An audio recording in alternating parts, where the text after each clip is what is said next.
mangaya tha hi kan ti lo khop me ke ni po hian do kana soi fel thei dan hi kan zonga kan ngai tua amaro chu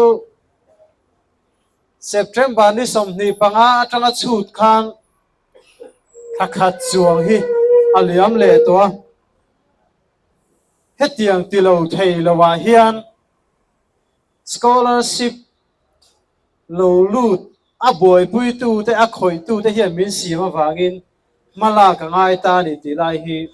voin ne hian zoram be pui te sia da po hian kan soi duwa in voin hi kan agitation masaber ani scholarship a kumin be katan tu se som be katan helaya tamlo maila tha kan tha don lowa voin ne kan agitation in ra tha chua lo ni chuan kan kal na dona engting nge kan kalang ti chu committee ten kan ngai tu che langa scholarship board hi an sem thei bio lo chuan an kal lo po ngai me thea election commission in aphal lo ni chuan a kal lo po ngai me thea total ben angai ni pon kan ti she don lo ti hi voin ne hian thu nei tu ten lo ria se ka duwa voira chuan peaceful takin kan tiang ma se nak tu batang chon an kal dan tu hi arum do ti lai hi voin ne hian ka soi tel duwa hei le chen kan nga to nuai sang khat le zariat som sari chuang a hi ega tinga ni som li chuang angkol ti hi zir lai te ta tu ne pe mei ro se tin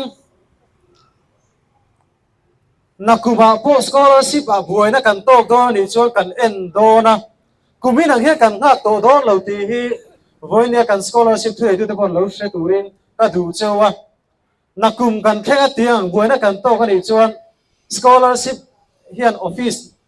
nakuma chu tu nang chen hi chuin kal to lo ti ko warning box cheu ni ro se tin kum tin scholarship wangin kan buaya voin ni a hian college zir lai te agitation le thina wangin sem masang in ti ni te pon kan sia in sema digreng ma se zir lai te thawang ho tur hian MZP chu kan ral rai thein kan kal don ti min sia sak ho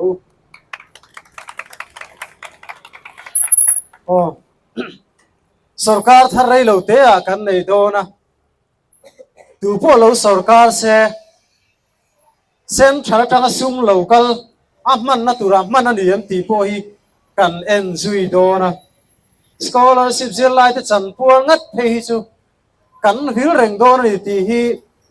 lo se turin tu po sarkar se ka cha du boka zir lai te chan vo kan humim na tur ni chuan kan soi ta kan khan tha kan tha don lowa a to pi then hi kan ngamani ti lai hi min sia sak turin ka du bok chewa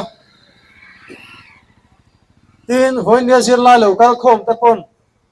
tha kan tha lowanga kan dinga chan vo hi tun kar chung voin atang nak tu ke mo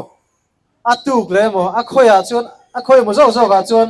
scholarship in account na alu nge nge na turin ma kan la do ti hi min sia sak turin ka du bok cheu ni poni se soi tur tam ta ka ma amai ro chu press release atang te le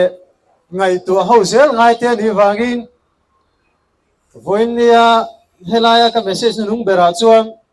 voin ne hen ra tha chulo chu na tu na zokin kan kalang ti hi ni sera kalobe